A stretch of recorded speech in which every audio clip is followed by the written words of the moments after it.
Welcome back to the channel and thank you for watching. So many of you have asked me to explain why, as you've probably heard, Katie Price has once again avoided jail, despite pleading guilty to the breach of a restraining order, the breach which carries a maximum of 5 years in prison. The honest answer is I don't know. The only way I can explain it to you is that the judge's comments said that he balanced the mitigating and the aggravating circumstances and decided that a medium-level community order would be the appropriate penalty. And so she's been handed an 18-month community order and 170 hours of unpaid work. Now, bearing in mind that she was already on a 16-week suspended prison sentence and had been banned from driving for 2 years because she admitted to drink driving whilst disqualified without insurance and had a crash in her car near her home, I thought I would just explain the normal situation when one is on a suspended sentence and commits a further offence.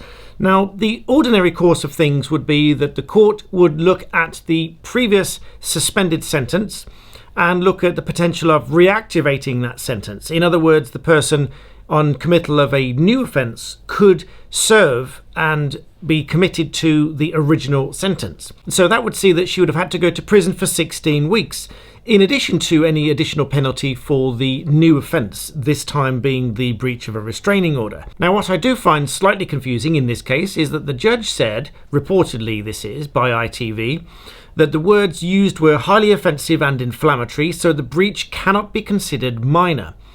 But in balancing the aggravating and the mitigating factors, the appropriate sentence was a medium-level community order.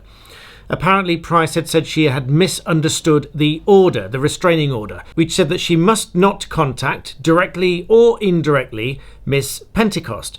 Now, I fail to see how anyone can misunderstand that order.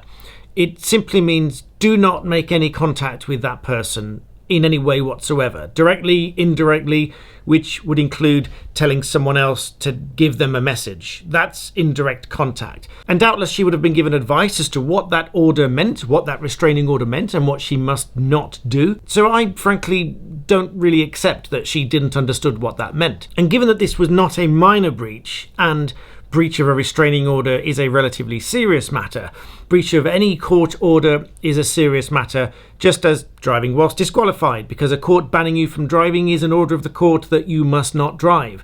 And so the suspended sentence was for exactly that, was for the breach of a court order not to drive. It was a disqualification, a court order that she must not drive. So this new offence was committed whilst she was on a suspended sentence. So ordinarily, I would have expected the court to consider the activation of that original sentence plus any new sentence for the breach of the restraining order, which, again, in normal circumstances, I would expect to include prison time. Now, if one were to look at the sentencing guidelines just for the offence of breach of a restraining order itself, now for those unfamiliar with sentencing guidelines, it's determined in 2 stages. Firstly, culpability, category A, B or C. C being a minor breach and just short of a reasonable excuse. So this should not be minor, in the judge's words, if those words are accurately reported by ITV. So either this is very serious and it's A, or it is B, which is that falling between A and C. And secondly, the level of harm, and this is category 1, 2 or 3. Again, category 1 being very serious harm or distress, category 3 being little or no harm or distress, and 2 cases falling between the 2. So playing it safe and saying that that falls between the 2, then you would have a category 2B. And when we look at category 2B, the starting point should have been 12 weeks custody, with a range between a medium-level community order and 1 year's custody. But given that this was on a suspended sentence, and ordinarily the court could look to activate the suspended sentence, this was not a normal case. Now, the aggravating factors here include a history of disobedience of court orders. For example, a court order of disqualification from driving, and of course an offence committed whilst on a suspended sentence. So ordinarily, I have to be honest, I would have expected a prison sentence in this scenario, But the judge has obviously been in the best place to consider all of the evidence, all of the arguments, and to hear those arguments in person. So all I can say to you is that ordinarily I would have expected a prison sentence, but the judge obviously saw to take a different route. But I can also say that if there are further breaches of court orders or further offences, I would absolutely expect to see a prison sentence. But we can only wait and see whether that happens, and then of course see what a judge says the next time around.